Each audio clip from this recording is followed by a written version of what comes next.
সম্মানিত ভিউয়ার্স, সূরা ইখলাসের এই আমলটি খুবই গুরুত্বপূর্ণ একটি আমল এবং পরীক্ষিত একটি আমল। কারণ সূরা ইখলাসের এই আমলটি করে একজন সাহাবী অল্প কিছুদিনের মধ্যেই দারিদ্রতা থেকে মুক্ত হয়ে অনেক টাকা পয়সা ধন সম্পদের মালিক হয়েছিল। সুবহানাল্লাহ। সম্মানিত ভিউয়ার্স, আপনারা যদি সূরা ইখলাসের এই আমলটি করেন তাহলে আল্লাহ পাক রব্বুল আলামিন আপনাদের সকল দারিদ্রতা, অভাব অনটন দূর করে দিবেন এবং আল্লাহ পাক রব্বুল আলামিন ফেরেশতাদের মাধ্যমে গায়বীভাবে অনেক টাকা পয়সা ধন সম্পদ দিয়ে আপনাদেরকে সাহায্য করবেন। এছাড়াও আপনারা যদি এই নিয়মে সূরা ইখলাস ও ইস্তেগফার পাঠ করেন তাহলে আল্লাহ পাক রব্বুল আলামিন আপনাদের জীবনের সকল গুনাহ মাফ করে দিবেন এবং সকল বিপদ আপদ, বালা মুসিবত, দুঃখ কষ্ট, দুশ্চিন্তা দূর করে দিবেন। সুবহানাল্লাহ। সম্মানিত ভিউয়ার্স, সূরা ইখলাস কি নিয়মে পাঠ করিলে, কতবার পাঠ করিলে আল্লাহ তাআলা আপনাদেরকে এই সকল পুরস্কারগুলি দান করবেন, সেই নিয়ম সম্পর্কে জানতে চাইলে ভিডিওটি স্কিপ না করে সম্পূর্ণ ভিডিওটি দেখতে থাকুন। আর ভিডিওটি ভালো লাগলে লাইক করে আমিন লিখে কমেন্ট করবেন। তারপর ভিডিওটি শেয়ার করে দিয়ে চ্যানেলটি সাবস্ক্রাইব করে আমাদের পাশে থাকবেন। সম্মানিত ভিউয়ার্স, তো দেরি না করে আমরা এখন সূরা ইখলাসের এই মূল্যবান আমলটি সম্পর্কে জেনে নেই। সম্মানিত ভিউয়ার্স, রাতে ঘুমানোর পূর্বে আপনি যদি সূরা ইখলাস এই নিয়মে পাঠ করেন, পরের দিন সকাল হওয়ার আগেই আপনার কাছে গায়বীভাবে টাকা আসবে ইনশাআল্লাহ। সম্মানিত ভিউয়ার্স, সূরা ইখলাস পবিত্র কোরআনের খুবই ক্ষুদ্রতম একটি সূরা। আমি আশা করছি আপনারা সকলেই সূরাটি জানেন। তারপরেও আমি সহিশুদ্ধভাবে আপনাদেরকে সূরা ইখলাস পাঠ করে শোনাবো। ইনশাআল্লাহ আপনারা আমার থেকে শুনে শুনে সহিশুদ্ধভাবে সূরা ইখলাস মুখস্থ করে নেবেন। আউযু বিল্লাহি মিনাশ শাইতানির রাজীম। বিসমিল্লাহির রহমানির রহিম। কুল হুয়াল্লাহু আহাদ আল্লাহুস সামাদ লাম ইয়ালিদ ওয়া লাম ইউলাদ ওয়া লাম ইয়াকুল লাহু কুফুয়ান আহাদ। সাদাকাল্লাহুল আযীম। সম্মানিত ভিউয়ার্স, আমলটি করার জন্য অবশ্যই আপনাদেরকে এক গ্লাস পানি সংগ্রহ করতে হবে। আর আমি আশা করি আপনাদের সবার কাছেই গ্লাস আছে এবং আপনারা খুব সহজেই এক গ্লাস পরিষ্কার পরিচ্ছন্ন পবিত্র পানি সংগ্রহ করতে পারবেন। আপনাদেরকে বেশি কিছু করতে হবে না, শুধু আমি যে নিয়ম বলে দিব সেই নিয়মে আপনারা পবিত্র কোরআনের এই ছোট্ট সূরা অর্থাৎ সূরা ইখলাস পড়ে আমল করবেন। তাহলে অল্প কিছুদিনের মধ্যেই ইনশাআল্লাহ আল্লাহ পাক রব্বুল আলামিন আপনাদের দারিদ্রতা দূর করে দিবেন এবং আপনাদের কাছে ফেরেশতাদের মাধ্যমে অনেক টাকা পয়সা ধন সম্পদ পাঠিয়ে আপনাদেরকে সাহায্য করবেন। সম্মানিত ভিউয়ার্স, ফেরেশতাদের মাধ্যমে বলতে ফেরেশতাদের মাধ্যমে আল্লাহ তাআলা সরাসরি আপনার কাছে টাকা দিবেন না, বরং আল্লাহ পাক রব্বুল আলামিন কোনো ভালো মানুষের মাধ্যমে কিংবা আপনার কোনো ভালো কাজের মাধ্যমে আপনাকে টাকা পয়সা দিয়ে সাহায্য করবেন। তবে অবশ্যই মনে রাখতে হবে, প্রতিটি আমল করার জন্য অবশ্যই আল্লাহর উপর এবং আল্লাহর কোরআনের উপর দৃঢ় বিশ্বাস রাখতে হবে।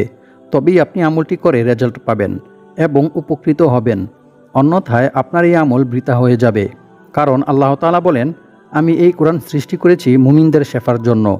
আর যারা আল্লাহর উপর বিশ্বাস রাখে আল্লাহ তাআলা তাদের মনের সকল ইচ্ছা পূর্ণ করবেন ইনশাআল্লাহ। তাই আমলটি করার জন্য অবশ্যই আপনাকে মনে প্রাণে বিশ্বাস রাখতে হবে যে আমি এই আমলটি করার ফলে আল্লাহ তাআলা আমাকে গায়বীভাবে টাকা পয়সা ধন সম্পদ দিয়ে সাহায্য করবেন ইনশাআল্লাহ।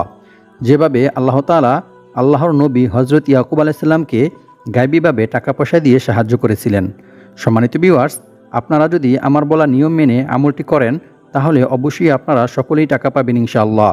কারণ এটি কোনো সাধারণ আমল নয়, বরং এটি হচ্ছে সূরা ইখলাসের আমল, যে সূরার অনেক ফজিলতের কথা বিভিন্ন হাদিস শরীফের মধ্যে রাসূল সাল্লাল্লাহু আলাইহি ওয়াসাল্লাম বর্ণনা করেছেন। তো প্রিয় দর্শক, আপনারা যারা অতি দ্রুত টাকা পেতে চান এবং আপনাদের যাদের অনেক বেশি টাকার প্রয়োজন, আপনারা অবশ্যই আমার বলা নিয়ম মেনে সঠিকভাবে সূরা ইখলাসের এই ছোট্ট আমলটি করবেন। আর আমলটি করতে হবে রাতে ঘুমানোর পূর্বে, যা আমি আপনাদেরকে আগেই বলেছি। আমি আশা করি আপনারা বুঝতে পেরেছেন কোন সময়ে আমলটি করতে হবে। আমি এখন আপনাদেরকে সহজভাবে সূরা ইখলাসের এই আমলটির বিষয়ে জানিয়ে দেব এবং কী নিয়মে 7 বার সূরা ইখলাস পড়বেন সেই সম্পর্কেও জানিয়ে দেব। তবে সূরা ইখলাসের এই আমলটি সম্পর্কে জানার পূর্বে আপনারা যারা ভিডিওতে লাইক করেননি, দয়া করে আপনারা ভিডিওতে লাইক করে আমিন লিখে কমেন্ট করবেন। তারপর ভিডিওটি শেয়ার করে দিয়ে চ্যানেলটি সাবস্ক্রাইব করে আমাদের পাশে থাকবেন। সম্মানিত ভিউয়ার্স, প্রথমে আমি আপনাদেরকে সূরা ইখলাসের কিছু বিশেষ ফজিলতের বিষয়ে কোরআন এবং হাদিস থেকে জানিয়ে দেব, যে ফজিলত সম্পর্কে জানলে আপনারা বুঝতে পারবেন যে সূরা ইখলাস কত বড় গুরুত্বপূর্ণ একটি সূরা। যে সূরার আমল করে আপনি যা নিয়ত করবেন এবং যে আশা করবেন আল্লাহ তাআলা আপনার সেই আশাই পূর্ণ করবেন ইনশাআল্লাহ। তারপর আপনাদেরকে জানিয়ে দেব রাতে ঘুমানোর পূর্বে 7 বার কী নিয়মে সূরা ইখলাস পাঠ করে আমল করিলে আল্লাহ পাক রব্বুল আলামিন আপনাদের দারিদ্রতা দূর করে দিয়ে আপনাদেরকে ফেরেশতাদের মাধ্যমে গায়বীভাবে টাকা পয়সা দিয়ে সাহায্য করবেন। আবু সাঈদ খুদরি রাদিয়াল্লাহু তাআলা আনহু থেকে বর্ণিত, তিনি বলেন, এক ব্যক্তি অন্য এক ব্যক্তিকে রাতে বারবার সূরা ইখলাস পাঠ করতে শুনেন। অতঃপর সকাল হলে সে ব্যক্তি রাসূল সাল্লাল্লাহু আলাইহি ওয়াসাল্লামকে এই বিষয়টি সম্পর্কে অবগত করেন। রাসূল সাল্লাল্লাহু আলাইহি ওয়াসাল্লাম একথা শুনে বললেন, ওই সত্তার শপথ যার হাতে আমার প্রাণ, অবশ্যই এই সূরা অর্থাৎ সূরা ইখলাস পবিত্র কোরআন মাজিদের 1/3 সমান। সুবহানাল্লাহ। বুখারী শরীফ হাদিস নং 5013। অর্থাৎ যে ব্যক্তি সূরা ইখলাস 3 বার পাঠ করবে তার আমলনামায় 1 খতম কোরআন তিলাওয়াত করার সওয়াব লেখা হবে। সুবহানাল্লাহ, আল্লাহু আকবার। অন্য এক হাদিসে বলা হয়েছে, রাসূল সাল্লাল্লাহু আলাইহি ওয়াসাল্লামের কাছে একবার এক সাহাবী এসে বললেন, হে আল্লাহর রাসূল সাল্লাল্লাহু আলাইহি ওয়াসাল্লাম, আমি সূরা ইখলাসকে ভালোবাসি। তখন রাসূল সাল্লাল্লাহু আলাইহি ওয়াসাল্লাম তাকে বললেন, এই ভালোবাসা তোমাকে জান্নাতে প্রবেশ করাবে। সুবহানাল্লাহ। বুখারী শরীফ হাদিস নং 774। অর্থাৎ যে ব্যক্তি সূরা ইখলাসকে ভালোবাসবে আল্লাহ তাআলা তাকে জান্নাতে প্রবেশ করাবেন। সুবহানাল্লাহ। অন্য এক হাদিসে বলা হয়েছে, আবু হুরায়রা রাদিয়াল্লাহু তাআলা আনহু থেকে বর্ণিত, তিনি বলেন, আমি রাসূল সাল্লাল্লাহু আলাইহি ওয়াসাল্লামের সাথে বসেছিলাম। এমন সময় এক ব্যক্তি সূরা ইখলাস তিলাওয়াত করছিল। রাসূল সাল্লাল্লাহু আলাইহি ওয়াসাল্লাম শুনে বললেন, ওয়াজিব হয়ে গেছে। আমি জিজ্ঞেস করলাম, কি ওয়াজিব হয়ে গেছে হে আল্লাহর রাসূল সাল্লাল্লাহু আলাইহি ওয়াসাল্লাম? তিনি বললেন, জান্নাত। সুবহানাল্লাহ। মুয়াত্তা মালিক হাদিস নং 257। অর্থাৎ যে ব্যক্তি সূরা ইখলাস তিলাওয়াত করবে, সূরা ইখলাস বেশি বেশি পাঠ করবে, তার জন্য জান্নাত ওয়াজিব হয়ে যাবে। সুবহানাল্লাহ, আল্লাহু আকবার। অপর এক হাদিসে বলা হয়েছে, আনাস ইবনে মালিক রাদিয়াল্লাহু তাআলা আনহু থেকে বর্ণিত, তিনি বলেন, আমি রাসূল সাল্লাল্লাহু আলাইহি ওয়াসাল্লামের কাছে বসেছিলাম। এক লোক এসে বলল, আমার এক ভাই এই সূরা অর্থাৎ সূরা ইখলাস পড়তে ভালোবাসে। রাসূল সাল্লাল্লাহু আলাইহি ওয়াসাল্লাম তাকে বললেন, তোমার ভাইকে গিয়ে বলো জান্নাতের সুসংবাদ দাও। সুবহানাল্লাহ। অর্থাৎ যে ব্যক্তি সূরা ইখলাস তিলাওয়াত করবে, সূরা ইখলাস পাঠ করবে, তার জন্য জান্নাত ওয়াজিব হয়ে যাবে। সুবহানাল্লাহ, আল্লাহু আকবার। মুসনাদে বাজ্জার হাদিস নং 6731। সম্মানিত ভিউয়ার্স, সূরা ইখলাস নিয়মিত পাঠ করিলে আল্লাহ তাআলা বান্দার গুনাহ মাফ করে দেন। সুবহানাল্লাহ। আল্লাহর রাসূল সাল্লাল্লাহু আলাইহি ওয়াসাল্লাম বলেন, যে ব্যক্তি প্রতিদিন 200 বার সূরা ইখলাস পাঠ করবে তার 50 বছরের গুনাহ ক্ষমা করে দেওয়া হবে। সুবহানাল্লাহ। তবে ঋণ থাকলে তা মাফ হবে না। নাউযুবিল্লাহি মিন যালিক। তিরমিজি শরীফ হাদিস নং 2898। অর্থাৎ অবশ্যই আপনাকে গুনাহ থেকে মুক্তি পেতে চাইলে, জাহান্নামের আযাব থেকে মুক্তি পেতে চাইলে ঋণ পরিশোধ করতে হবে। সম্মানিত ভিউয়ার্স, আপনি তখনই ঋণ পরিশোধ করতে পারবেন যখন আপনি দারিদ্রতা থেকে, অভাব অনটন থেকে মুক্ত হয়ে অনেক টাকা পয়সা ধন সম্পদের মালিক হতে পারবেন। তাই অবশ্যই আপনি যদি এই আমলটি করেন তাহলে আল্লাহ পাক রব্বুল আলামিন আপনার দারিদ্রতা দূর করে দিয়ে আপনাকে গায়বীভাবে অনেক টাকা পয়সা ধন সম্পদ দিয়ে সাহায্য করবে ইনশাআল্লাহ। অপর এক হাদিসে বলা হয়েছে, রাসূল সাল্লাল্লাহু আলাইহি ওয়াসাল্লাম বলেন, যে ব্যক্তি ঘুমানোর উদ্দেশ্যে বিছানায় গিয়ে ডান কাতে শুয়ে 100 বার কুল হুয়াল্লাহু আহাদ সূরা ইখলাস পাঠ করবে, কিয়ামতের দিন আল্লাহ তাআলা তাকে বলবেন, হে আমার বান্দা, তোমার ডান দিক দিয়ে তুমি জান্নাতে প্রবেশ করো। সুবহানাল্লাহ, আল্লাহু আকবার। মিশকাত শরীফ হাদিস নং 2159। অন্য এক হাদিসে বলা হয়েছে, রাসূল সাল্লাল্লাহু আলাইহি ওয়াসাল্লাম বলেন, যে ব্যক্তি কুল হুয়াল্লাহু আহাদ সূরা ইখলাস শেষ পর্যন্ত 10 বার পাঠ করবে, আল্লাহ তাআলা সেই ব্যক্তির জন্য জান্নাতে একটি মহল অর্থাৎ একটি ঘর নির্মাণ করে দিবেন। সুবহানাল্লাহ, আল্লাহু আকবার। এই কথা শুনে হযরত ওমর বিন খাত্তাব রাদিয়াল্লাহু তাআলা আনহু বললেন, তাহলে তো আমরা বেশি বেশি করে সূরা ইখলাস পাঠ করব হে আল্লাহর রাসূল সাল্লাল্লাহু আলাইহি ওয়াসাল্লাম। তারপর রাসূল সাল্লাল্লাহু আলাইহি ওয়াসাল্লাম বললেন, আল্লাহ তাআলাও বেশি দানশীল ও বেশি পবিত্র। সুবহানাল্লাহ। মুসনাদে আহমদ হাদিস নং 15610। সম্মানিত ভিউয়ার্স, এক সাহাবী যুদ্ধের ময়দানে নামাজের ইমামতি করার সময় বারবার সূরা ইখলাস পাঠ করেন। সাহাবীরা যুদ্ধ থেকে ফিরে এসে রাসূল সাল্লাল্লাহু আলাইহি ওয়াসাল্লামকে এই বিষয়টি সম্পর্কে অবগত করেন। রাসূল সাল্লাল্লাহু আলাইহি ওয়াসাল্লাম তাদেরকে বললেন, তোমরা তাকে গিয়ে জিজ্ঞেস করো কেন সে এরূপ করেছে। সাহাবীরা যখন সেই সাহাবীকে জিজ্ঞেস করলেন, তখন সেনাপতি তাদেরকে জানালেন, এ সূরায় আল্লাহর গুণাবলী বর্ণিত হয়েছে, তাই আমি এ সূরাকে ভালোবাসি। রাসূল সাল্লাল্লাহু আলাইহি ওয়াসাল্লাম তখন তাদেরকে বললেন, তোমরাও তাকে গিয়ে বলো আল্লাহ তাআলাও তাকে ভালোবাসেন। সুবহানাল্লাহ, আল্লাহু আকবার। বুখারী শরীফ, হাদিস নং 7375। সম্মানিত ভিউয়ার্স, যে ব্যক্তিকে আল্লাহ তাআলা ভালোবাসেন তার কি আর কোনো চিন্তা থাকতে পারে? কখনোই না। তাই আমরা যদি বেশি বেশি সূরা ইখলাস পাঠ করি তাহলে আমাদের ভাগ্যেও আল্লাহ পাক রব্বুল আলামিনের ভালোবাসা নসিব হবে ইনশাআল্লাহ। প্রিয় দর্শক, সূরা ইখলাসের এ সকল ফজিলত শুনে বুঝতেই পারতেছেন যে সূরা ইখলাস কতটা গুরুত্বপূর্ণ এবং ফজিলতপূর্ণ সূরা। তাই আপনারা যদি আমার বলা নিয়ম মেনে সঠিকভাবে সূরা ইখলাস 7 বার পরে আমল করেন তাহলে আল্লাহ পাক রব্বুল আলামিন আপনাদেরকে ফেরেশতাদের মাধ্যমে গায়বীভাবে টাকা পয়সা দিয়ে সাহায্য করবেন। এমনকি এক সাহাবী নিজে সূরা ইখলাসের এই আমলটি করার ফলে কিছুদিনের মধ্যে দারিদ্রতা থেকে মুক্ত হয়ে অনেক টাকা পয়সা ধন সম্পদের মালিক হয়ে গিয়েছিল।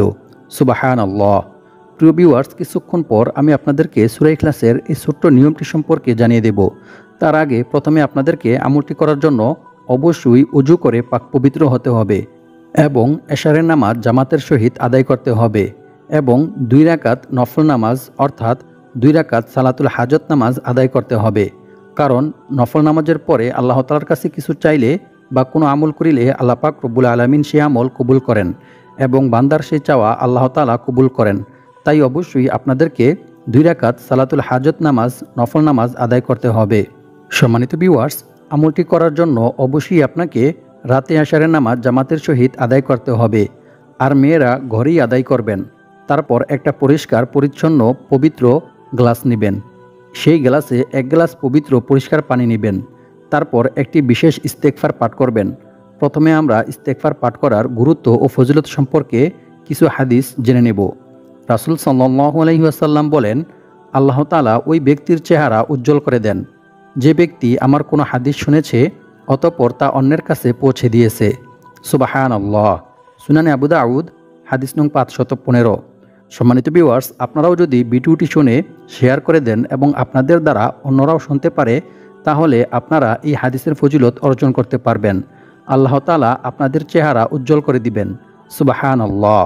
সম্মানিত ভিউয়ার্স, ইস্তেগফার পাঠ করার গুরুত্ব দিয়ে আল্লাহ পাক রব্বুল আলামিন পবিত্র কোরআনের মধ্যে বলেন, ইল্লা মান তাবা ওয়া আমানা ওয়া আমিলা আমালান সালিহা ফাউলাইকা ইউবাদদিলুল্লাহু সাইয়্যাতিহিম হাসানাত ওয়া কানাল্লাহু গফুরার রহিমা। অর্থ, তবে যে ব্যক্তি তাওবা করে, ঈমান আনে এবং সৎকর্ম করে পরিণামে আল্লাহ তাআলা তার পাপগুলোকে নেকি দ্বারা পরিবর্তন করে দেন। সুবহানাল্লাহ, আল্লাহু আকবার। আল্লাহ তাআলা অতি ক্ষমাশীল ও পরম দয়ালু। সূরা ফুরকান, আয়াত নং 70। এক হাদিসে রাসূল সাল্লাল্লাহু আলাইহি ওয়াসাল্লাম বলেছেন, নিশ্চয়ই আল্লাহ তাআলা বান্দার তাওবা কবুলের জন্য পশ্চিম দিকে একটি দরজা খোলা রেখেছেন যার প্রশস্ততা হচ্ছে 70 বছরের পথ। সূর্য পশ্চিম দিকে উদয় না হওয়া পর্যন্ত অর্থাৎ কিয়ামত পর্যন্ত এ দরজা বন্ধ করা হবে না। সুবহানাল্লাহ। তিরমিজি শরীফ, হাদিস নং 3536। অর্থাৎ বান্দা যখনই আল্লাহ তাআলার কাছে তাওবা ইস্তেগফার করবে, ক্ষমা প্রার্থনা করবে, আল্লাহ তাআলা সাথে সাথে বান্দাকে ক্ষমা করে দিবেন। সুবহানাল্লাহ। সম্মানিত ভিউয়ার্স, যেহেতু তাওবা ইস্তেগফার পাঠ করিলে আল্লাহ তাআলা বান্দার গুনাহ ক্ষমা করে দেন, বান্দার সকল বিপদ আপদ বালা মুসিবত দারিদ্রতা দূর করে দেন, তাই অবশ্যই আমলটি করার পূর্বে আপনাদেরকে এই ইস্তেগফারটি পাঠ করতে হবে। এই ইস্তেগফারটি পাঠ করিলে আমলের গুরুত্ব, আমলের মর্যাদা আরও বেশি বৃদ্ধি হয়ে যাবে। সম্মানিত ভিউয়ার্স, অন্য এক আয়াতে আল্লাহ তাআলা বলেন, আর যে ব্যক্তি আল্লাহকে ভয় করবে আল্লাহ তাআলা তার সমস্ত সমস্যা থেকে উত্তরণের পথ বের করে দিবেন আর তাকে এমন জায়গা থেকে রিজিক দান করবেন যা সে কল্পনাও করতে পারবে না। অর্থাৎ তার ধারণার বাইরে থেকে আল্লাহ তাআলা তার রিজিকের ব্যবস্থা করে দিবেন। সুবহানাল্লাহ। আর যে ব্যক্তি আল্লাহর উপর ভরসা করবে তার জন্য তিনিই যথেষ্ট হবেন। নিশ্চয়ই আল্লাহ তাআলা তার সমস্ত ইচ্ছা পূরণ করবেনই। সুবহানাল্লাহ, আল্লাহু আকবার। সূরা তলাক, আয়াত নং 2 থেকে 3। সম্মানিত ভিউয়ার্স, আল্লাহ তাআলাকে ভয় করার সর্বোত্তম মাধ্যম হচ্ছে ইস্তেগফার, ক্ষমা প্রার্থনা করা। কারণ আমরা যে আমল করি সে আমল শুধুমাত্র আমাদের কল্যাণের জন্যই আমরা করি এবং জান্নাতের আশায় করি। কিন্তু আল্লাহ পাক রব্বুল আলামিনের আমাদের এই আমল কোনো প্রয়োজন নেই।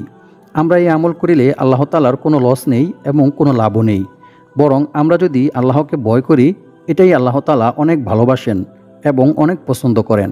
আর আল্লাহ তাআলা এটাই চান যে বান্দার দ্বারা ইচ্ছায় কিংবা অনিচ্ছায় কোনো গুনাহ সংগঠিত হয়ে গেলে কিংবা বান্দা শয়তানের ধোকায় পড়ে শয়তানের ওয়াসওয়াসায় পড়ে কোনো গুনাহ করে ফেললে বান্দা যাতে আল্লাহ তাআলার কাছে তাওবা ইস্তেগফার করে, ক্ষমা প্রার্থনা করে।